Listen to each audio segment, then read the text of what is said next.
హైడ్రా సురువైన కాన్ నుంచి ఇప్పటి వరకు దాని పేరింటనే చాలా మందికి గుబులు పడుతున్నది. నాలాలు చెరువుల పక్కల పొంటి ఇండ్లు కట్టుకొని ఉంటున్నోళ్ళు మా ఇండ్లను ఎప్పుడు నేలమట్టం చేస్తారోనని భయంతో బతుకుతున్నామని చాలా మంది చెప్పిన ముచ్చట్లు కూడా మనం చూసినాం కదా. అట్లా భయం పుట్టించిన హైడ్రాను ఇంకింత ఖతర్నాక తయారు చేయనీకి హైడ్రా పోలీస్ స్టేషన్ తోనట్టుగా కొత్తగా బండ్లు మిషన్లను కూడా ఇవాళ సీఎం రేవంత్ అన్న షాలు చేసిండు. మరి ముచ్చట్లు అన్నింటి మీద కూడా ఓ నజరేద్దాం పాండ్రి. నాలాలు కుంటలు చెరువులు ఆక్రమించి కట్టిన ఇండ్లను అక్రమంగా కట్టిన పెద్ద పెద్ద బంగ్లాలను హైడ్రా అధికారులు కూలగొడుతున్న ముచ్చట మనం దినాం చూస్తూనే ఉన్నాం కదా. ఇక హైడ్రా కూల్చివేతలు బ్రహ్మాండంగానే చేస్తున్నది కానీ సొంతంగా బండ్లు లేకపోవట్లు అవన్నీ కిరాయికి తీసుకొచ్చుకొని నడిపిస్తున్నారట. అందుకే ఇప్పుడు 21 DRF ట్రక్కులు, 55 స్కార్పియోలు, 4 ఇన్నోవా క్రిస్టా కార్లు, 5 మినీ బస్సులు, 37 టూ వీలర్లను హైడ్రా కోసం కొంచె సీఎం రేవంత్ అన్న జెండా ఊపి చాలు చేసిండు. అట్లనే హైడ్రా పోలీస్ స్టేషన్ కూడా పరదగుంజి ఓపెనింగ్ చేసిండు. ఇక ఇన్ని రోజుల సంధి అన్ని పోలీస్ స్టేషన్లలో ఉన్న కేసులు అన్నిటినీ ఇప్పటి సంధి హైడ్రా పోలీస్ స్టేషన్లో విచారణ చేస్తారట. హైదరాబాద్ లో ముంపు బాధితుల సమస్యలే కాదు, జనాలు తిప్పల తీర్వాలని ఎవరిని కలవాలనో తెలియకున్నా కూడా వాళ్ళ సమస్యలను సుతం హైడ్రా తీరుస్తుందని హైడ్రా కమిషనర్ రంగనాథ్ సార్ చెప్పుకొచ్చిండు. హైడ్రా జయంగా పట్నంలో చెరువులు నాలాల ఆక్రమణలు తగ్గినాయని అన్న రంగనాథ్ సారు ముందున్నటువంటిది FTL దాని మీద కూడా చెరువుల్ని ముందు ఐడెంటిఫై చేయటము, ఆ చెరువులు ఐడెంటిఫై చేసిన తర్వాత దానికి FTL డ్రా చేయడం కోసం పెద్ద ఎత్తున సాంకేతిక పరిజ్ఞానాన్ని కూడా వాడుతున్నాం sir. National remote sensing agency వాళ్ళతోటి కూడా MOU ఎంటర్ అవ్వటం జరిగింది. వాళ్ళు కూడా మాకు ఇప్పుడు పెద్ద ఎత్తున కూడా ఈ ప్రాజెక్ట్ ఒకటి చేస్తూ digital elevation model, digital terrain model అని చెప్పేసి 2006లో ఏరియల్ ఇమేజెస్ ఏదైతే తీసాయో ఆ టైంలో ఎలా ఉంది హైదరాబాద్ అనే దానికి అంటే మనకి 15 సెంటీమీటర్స్ యాక్యురసీ తోటి మనకి ఫొటోస్ ఇచ్చేటటువంటి విధంగా ఆ 3D మోడల్ ఇచ్చే విధంగా కూడా ఆల్రెడీ వర్క్ నడుస్తుంది సార్. ఒక నెలన్నరలో అది అయిన తర్వాత మనకి FTL కూర్చొని మనం టేబుల్ మీద కూర్చొని మొత్తం ఎంత ఉంది హైట్, ఎక్కడ ఏ హైట్ అనే దాంతో మనం క్యాలిక్యులేట్ చేసేటువంటి పరిస్థితి కూడా ఉంటుంది సార్. విన్నారా, టెక్నాలజీ వాడి 2006లో పట్నం ఎట్లున్నదో అప్పటి పోటువలతోని తెలుసుకొని చెరువులు నాలాలు ఆక్రమించిన వాళ్ళ పని పట్టే ఇక మాత్రం రేపట్ల చేస్తారన్నట్టు. ఢిల్లీ, బెంగళూరు, చెన్నై, ముంబై, కలకత్తా నగరాలు బతికేటందుకు పనికి రాకుండా పోతున్నాయి కాబట్టి మనం వాటి నుంచి గుణపాఠం నేర్చుకోకుంటే రేపు హైదరాబాద్ కూడా వాటి లెక్కనే అయ్యే పరిస్థితి ఉన్నదని సీఎం రేవంత్ రెడ్డి సార్ చెప్పుకొచ్చిండు. ఈరోజు మేము మూసీని, చెరువులను, నాలాలను, రోడ్ల మీద అక్రమ నిర్మాణాలు తొలగిస్తే రియల్ ఎస్టేట్ పడిపోతుంది, రేవంత్ రెడ్డి వెట్ల కూల కొడతారన్నారు. సరేనయ్యా, మరి రియల్ ఎస్టేట్ పెంచుదామని 400 ఎకరాలు ఎవరికో ప్రైవేట్ కంపెనీకి కట్టబెడితే 20 ఏళ్ళు వీళ్ళు వానికి అప్పచెప్తే 20 ఏళ్ళ తర్వాత నేను కొట్లాడ వెనకకి తెచ్చి ఒక పెద్ద IT పార్కును డెవలప్మెంట్ చేస్తే లేదు ఇక్కడ ప్రకృతిని కాపాడాలి, ఇక్కడ చెట్టు ఉంది, పుట్టు ఉంది, పాము ఉంది, పిట్ట ఉంది, పాములు ఎట్లా బతుకుతాయి, పిట్టలు ఎట్లా బతుకుతాయని ఈరోజు ఆ 400 ఎకరాలను అడ్డుకుంటూ అసలు మీ బాధ ఏంది?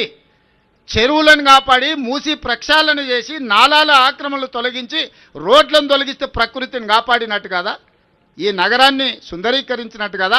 అక్కడికి పోయి అది చేస్తేనేమో రియల్ ఎస్టేట్ పడిపోతుందంటారు. ఇక్కడ పెద్ద పెద్ద పరిశ్రమలను తీసుకొచ్చి IT అండ్ ఫార్మా కంపెనీలను తెచ్చి లక్షలాది ఉద్యోగాలు ఇప్పించి వేల కోట్ల రూపాయల పెట్టుబడులు తీసుకొచ్చి ఒక ఇన్ఫర్మేషన్ నాలెడ్జ్ సెంటర్ని క్రియేట్ చేద్దాం ఒక 400 ఎకరాల అంటే లేదు ఇప్పుడు ప్రకృతి వాడిపోతుంది అంటారు. సీఎం రేవంత్ రెడ్డి సారు హైడ్రాతోని సెంట్రల్ యూనివర్సిటీ భూములకు లంకెపెట్టి మాట్లాడు ఎక్కడిది? సెంట్రల్ యూనివర్సిటీ జాగల జింకలు, నెమళ్ళు, పాములు, చాలా తీర్ల జీవరాశులు ఉన్నాయన్న మాట నియం. అది సుప్రీంకోర్టు ఏర్పాటు చేసిన కమిటీ కూడా చెప్పుకొచ్చింది. ఆ జాగల చెరువులు, కుంటలు కూడా ఉన్నాయి. వాటి అన్నిటినీ నాశనం చేసి కంపెనీలకు అప్పచెప్తే హైదరాబాద్లో పీల్చుకునేటందుకు మంచి గాలి ఎక్కడ దొరుకుతుంది చెప్పుర్రి? నీళ్ళు ఎక్కడ దొరుకుతాయి? ఓ దిక్కు సీఎం రేవంత్ రెడ్డి సారు బెంగళూరులో నీళ్లు లేక కంపెనీలన్నీ వెనకకు పోతున్నాయని చెప్తున్నాడు. మళ్ళీ ఆయననే పచ్చని అడవి లెక్కున్న యూనివర్సిటీ భూములకు కంపెనీలను తీసుకొస్తామని అంటున్నాడు. అంటే హైదరాబాద్ను కూడా బెంగళూరు లెక్క తయారు చేయాలని చూస్తున్నాడా ఏంది అని గరానికి వస్తున్నాయి ప్రతిపక్ష పార్టీలు. ఏందో ఏమో పొర్రి. ఈ నడుమ సీఎం సార్ కూడా 2 తీరులా మాట్లాడితే ఎట్లా అర్థం చేసుకోవాలనో జనాలకు సుతం సమజ్ కాకుండానే ఉన్నది పొర్రి. ఏపీలో కూటమి బంపర్ మెజార్టీతోని అధికారంలోకి వచ్చే వరకు జర్ర నారాజులున్న మాజీ సీఎం జగనన్న సందు దొరికినప్పుడల్లా సర్కార్ను గట్టిగానే అరుచుకుంటున్నాడు. ఇక జగన్ 2.0 వచ్చినాక కథ వేరే ఉంటుందని చెప్తున్న జగనన్న ఇలా పోలీసులకు మళ్ళోపారి గట్టి వార్నింగే ఇచ్చిండు. మరి జగనన్న ఏమన్నాడు, ఏం కథ పురాగా అరుచుకొని రాపోండ్రి. ఎవరైతే మిమ్మల్ని ఇబ్బందులు పెట్టారో అందరి పేర్లు నోట్ చేసుకోండి. నేను చెప్తా ఉన్నా, మీరు నోట్ చేసుకోండి. ఒక్కొక్కడిని మాత్రం యూనిఫామ్కు ఉన్న వాల్యూ ఏమిటి అనేది వాళ్ళకి అర్థం కావాలి. యూనిఫామ్ అంటే ప్రజలకు మేలు చేయడం కోసం యూనిఫామ్, అంతేగాని అధికారంలో ఉన్న వాళ్ళ కోసం సలాములు కొడుతూ గులాంగిరి చేస్తూ ఇటువంటి చిత్రహింసలు పెట్టే కార్యక్రమం ఈరోజు అయితే ఏదైతే జరుగుతూ ఉందో దీనికి తెర పడాలి అని అంటే ఏదైతే నువ్వు విత్తినావో అది ఎలా పండుతుంది అనేది నీకు తెలిస్తేనే ఇంకొకసారి నువ్వు ఆ ఇత్తనం ఇత్తడానికి నువ్వు భయపడే పరిస్థితిలోకి నువ్వు వచ్చినప్పుడే ఇది జరుగుతుంది. ఇన్నారులా జగనన్న మాటలు. పంకపార్టీ కార్యకర్తలను ఎవ్వరు ఇబ్బంది పెట్టినా కూడా వాళ్ళని ఇడిచిపెట్టేదే లేదు. మిమ్మల్ని గోసబుచ్చుకున్న వాళ్ళందరి పేరు రాసి పెట్టుకోర్రి, మళ్ళా మన సర్కార్ వచ్చినాక మితితోనట్టుగా తిరిగిద్దాం అని చెప్పి కార్యకర్తలకు భరోసా ఇచ్చిండు జగనన్న. తాడపల్లిలో స్థానిక సంస్థల ప్రజా ప్రతినిధులతోని మీటింగ్ పెట్టిన జగనన్న మళ్ళొక్క పారి అధికారంలోకి వచ్చేటందుకు ఎట్లా పనిచేయాలనే దాని మీద మాట్లాడుకొచ్చిండు. పార్టీ మనుషులను పార్టీ కార్యకర్తలను ఎవ్వరు ఇబ్బంది పెట్టినా కూడా చూసుకుంటా ఊకునేది లేదు అని మాట్లాడుకొచ్చిండు. ఎవడెవడైతే అధికారి, ఎవడెవడైతే వైఎస్ఆర్సీపీ కార్యకర్తను ఎవడెవడైతే ఇబ్బంది పెట్టాడో వాళ్ళందరినీ కూడా చూస్తూ ఊరుకోము. చట్టం మీద దోషులుగా నిలబెడతాము. ఒకవేళ వాళ్ళు రిటైర్ అయిపోయి వెళ్ళిపోయినా, లేకపోతే వాళ్ళు దేశం విడిచిపెట్టిపోయినా కూడా ఎవరిని వదిలిపెట్టం. సప్త సముద్రాల అవతలున్నా కూడా అందరినీ కూడా పిలిపించే కార్యక్రమం చేస్తాం. పిలిపించిన తర్వాత సినిమా మామూలుగా ఉండదు. సినిమా మాత్రం అదో లెవెల్లో ఉంటుంది. సినిమా మాత్రం తప్పు చేసిన వాళ్ళు ఎవ్వరిని ఇడిచేది లేదు. వాళ్ళు ఎక్కడున్నా ఏం చేస్తున్నా చట్టం ముంగట దోషిగా నిలబెడతాం. జగన్ 2.0 మాత్రం వేరే లెవెల్ ఉంటదనే వరకు కార్యకర్తలు కూడా మస్తు ఖుషి అయ్యిర్రు. ఇక ఇప్పటికే కొంతమంది అధికారులు పంకపార్టీ కార్యకర్తల మీద కేసులు పెట్టిందని కూటమి సర్కార్ మీద గుర్రుమంటున్న జగనన్న ఇప్పటి నుంచి మాత్రం మీ మీద ఈగ వాళ్ళ చూసుకుంటా ఊకునేది లేదు అని మాటిచ్చే వరకు కార్యకర్తలు ఇంకింత జోస్తోని పనిచేస్తారని అంటున్నారు పంకపార్టీ కార్యకర్తలు. చూడాలి మరి కూటమి సర్కార్ మీద రేపట్ల పంకపార్టీ కార్యకర్తలు ఎసొంటి పోరాటాలు చేస్తారో ఏం చేస్తారో. ఖమ్మం జిల్లాలో కొత్తగా ఏర్పాటు చేయబోయే మెడికల్ కాలేజీకి ఇవాళ ఆరోగ్య మంత్రి దామోదర రాజనరసింహ సారు, చిన్న సీఎం బట్టి సారు, ఖమ్మం జిల్లా మంత్రులు ఎమ్మెల్యేలతోని కలిసి శంకుబండేసిండు. పోయిన సర్కారు వైద్య రంగాన్ని పట్టించుకోలేదు, కానీ మేము అధికారంలోకి వచ్చినాక మాత్రం పేదల ఆరోగ్య సౌలతులు పెంచేందుకు బగ్గనే కట్టబడుతున్నామని చెప్పుకొచ్చిండ్రు. ఇక మరి మంత్రులు ఇంకేం మాట్లాడిండ్రు, ఏం కథ పురా అరుచుకొని రాపోండ్రి. హెల్త్ డిపార్ట్మెంట్ సంబంధించి 2014 నుంచి 2024-25 వరకు ఆనాటి 10 సంవత్సరాలు మేము తెలంగాణ కోసమే పుట్టాం, తెలంగాణ కోసమే పెరిగాం, తెలంగాణ కోసమే ఆ జీవితాలను అర్పించడం చేసి చెప్పినటువంటి టీఆర్ఎస్ పార్టీ, ఆ పార్టీకి సంబంధించిన ప్రభుత్వం వైద్య శాఖకు సంబంధించి వాళ్ళు సంవత్సరానికి యావరేజ్ 5,959 కోట్లు మాత్రమే వైద్య శాఖ ఖర్చు పెడితే మన ప్రజాప్రభుత్వం, ఇందిరమ్మ ప్రభుత్వం, కాంగ్రెస్ ప్రభుత్వం, రాష్ట్ర ముఖ్యమంత్రి రేవంత్ రెడ్డి గారి నాయకత్వంలో ఈ కేబినెట్ ఆలోచన చేసి ఈ ఒక్క సంవత్సరానికే 2024-25 11,482 కోట్ల రూపాయలని ఒక్క సంవత్సరంలోనే వైద్య శాఖకి మనం ఖర్చు పెట్టాం. పోయిన సర్కారు వైద్య ఆరోగ్య శాఖను గాలికి ఇడిచిపెట్టింది, పేదల ఆరోగ్యాలను పట్టించుకోలేదు. గాని ఇందిరమ్మ ప్రభుత్వం ప్రజా ప్రభుత్వం కాబట్టి పేద ప్రజల కోసం పనిచేస్తున్నదని అన్నాడు. ఇక ఈ మెడికల్ కాలేజీ ఏర్పాటుతోని పేదలకు అందించే ఉచిత వైద్య సౌలతి ఇంకింత మెరుగైతదన్న చిన్న CM Bhatti Vikramarka sir super speciality వైద్యం కోసానికి కూడా హైదరాబాద్కు పోయే అక్కరే లేదని భరోసా ఇచ్చిండు. ఓడిపోయి ఫామ్ హౌజులలో ఉన్నోళ్ళు ఇప్పుడు బయటికి వచ్చి అడ్డగోలుగా మాట్లాడుతున్నారు. అసలుకు 10 సంవత్సరాలలో నిరుద్యోగుల కోసం ఆలోచించిండ్రా? మేము అధికారంలోకి వచ్చినాక ఏడాదిల్నే 57,000 ఉద్యోగాలు ఇచ్చినామని అన్నాడు.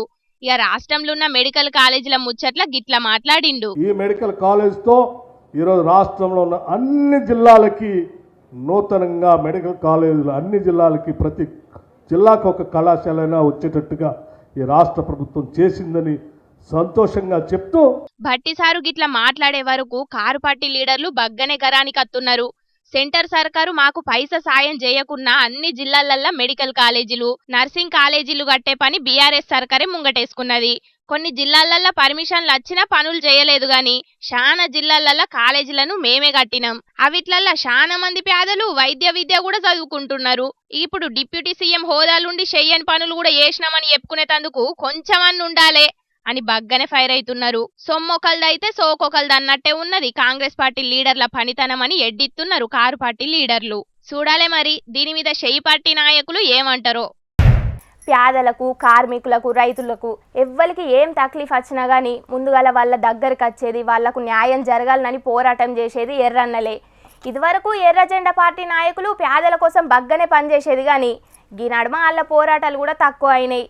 కానీ ఇవాళ సిపిఐ నారాయణ సారు మళ్ళీ పని ముంగటేసుకున్నాడు. మరి అదేందో మీరు కూడా చూద్దురు పాండ్రి.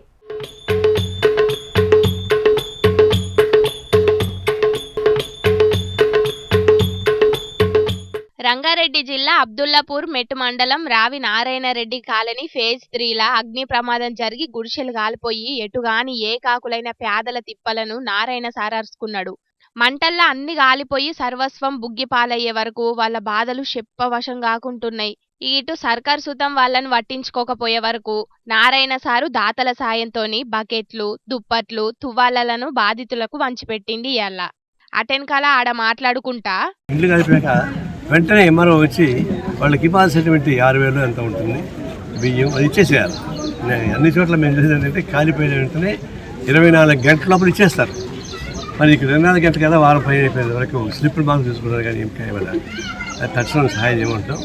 నేను ముఖ్యమైన కోరేది ఏంటంటే ఆ అందాల పోటీలో పాల్గొనే వాళ్ళు ఓట్లు వేసేవాళ్ళు కదయా, వాళ్ళంతా ఓళ్ళు చూపించి చెడిపోతారు.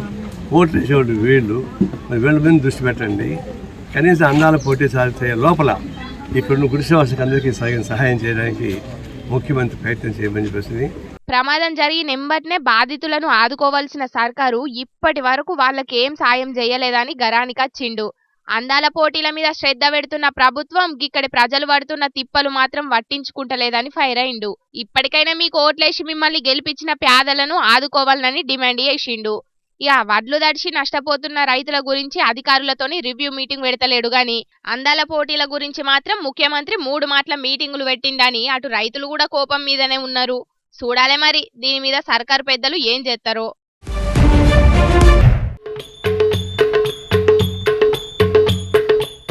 అసలుకే ఒక పక్క నీళ్ల కరువు వచ్చి జనాలందరూ ఆగమైతున్నారంటే గిడ చూస్తున్నారులా ట్యాంకర్లకెంచి నీళ్ళు ఎట్లా కారిపోతున్నాయో.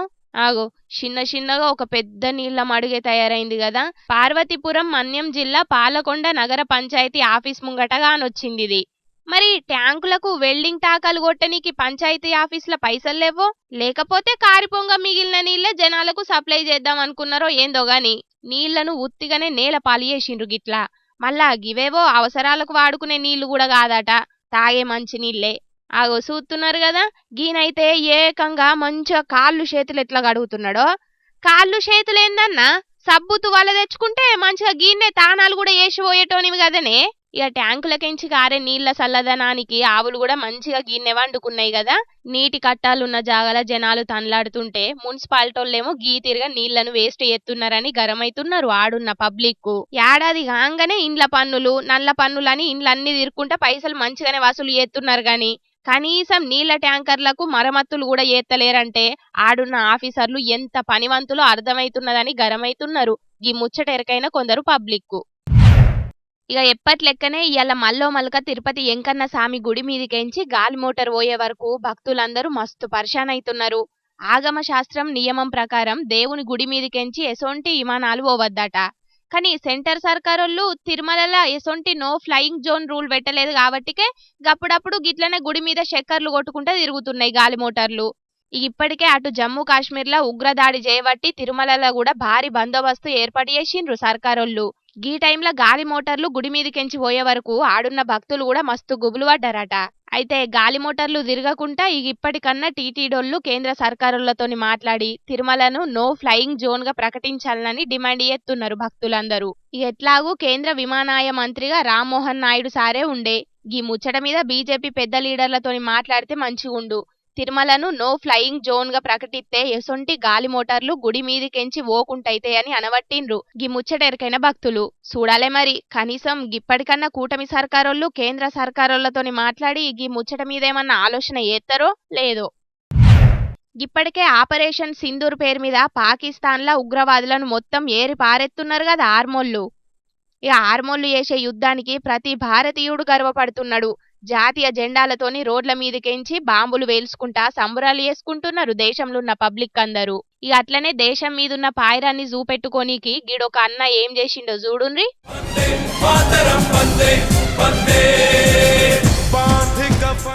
ఆగో చూసిండ్రు కదా మొత్తం ముష్కతోనే ఎట్లా తయారు చేసిండో బొమ్మను. ఫైటర్ జెట్ విమానం ఇడిచిన బాంబులతోని కిందున్న పాకిస్తాన్ బంగ్లాలన్నీ కాలిపోతున్నాయి. ఫైటర్ జెట్ విమానం పోయి పాకిస్తాన్ల దాడి ఎత్తుంటే దాంట్లోకెంచచ్చే సింధూరం బొట్టు ఆడి మనిషి నొసలుకు పెట్టినట్టు సూపర్ గా తయారు చేసిండు సైకత శిల్పి సుదర్శన్ పట్నాయక్ సారు.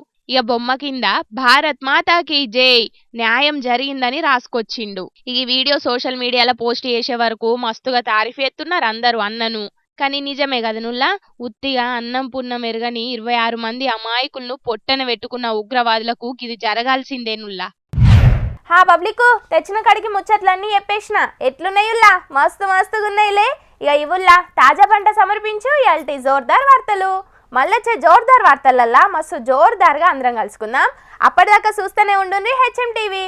అట్లనే ఇంకిన్ని మంచి మంచి వార్తల కోసం హెచ్ఎం టీవీ యూట్యూబ్ ఛానల్ను తప్పకుండా సబ్స్క్రైబ్ చేసుకోండి.